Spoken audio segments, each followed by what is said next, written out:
আর কি বলবো, বাড়িতে সবাই একটু নতুন কিছু খাওয়ার কথা বলছিল, তাই বানিয়ে ফেললাম বাসবুসা। বাসবুসা বানানোর জন্য খুব সহজ পদ্ধতি এটা। তো এটা কীভাবে বানিয়েছি, এটা ভিডিওটা এখন তোমাদের সাথে শেয়ার করতে পারিনি, যদি তোমরা কমেন্ট করো অবশ্যই বাকি ভিডিওটা তোমাদেরকে দেখিয়ে দেবো।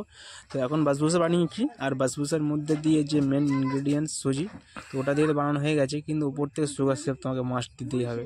তো দেওয়ার পরে কিন্তু এটা একটা আলাদা ব্যাপার ফিরে আসে, যেটা পুরো রসালো ব্যাপার, একদম রসালো ব্যাপার, রসে রসকস হয়ে গেছে। এবার এটাকে আমি কিছুক্ষণের জন্য অ্যাবজর্ব হওয়ার জন্য রেখে দেবো, যাতে যে সুগার সিরাপটা দিলাম এটা ভালোভাবে অ্যাবজর্ব হয়। এটা কিন্তু খুব সম্পূর্ণ নিরামিষ, খুব সুন্দর একটা টেস্টি, আর বাড়িতে বানিয়েও খেতে পারো কিংবা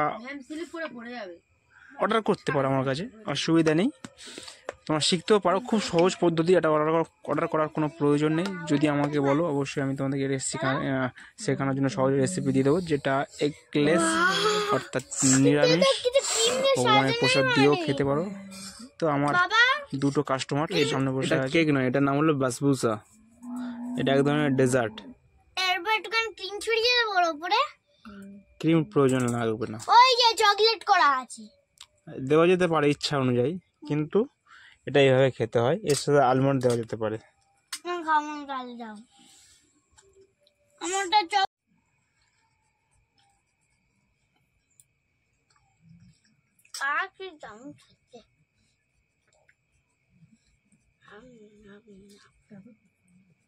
কি দারুণ খেতে, যারা জানে না গেলেই পর একদম বোম হারিয়ে দেয়।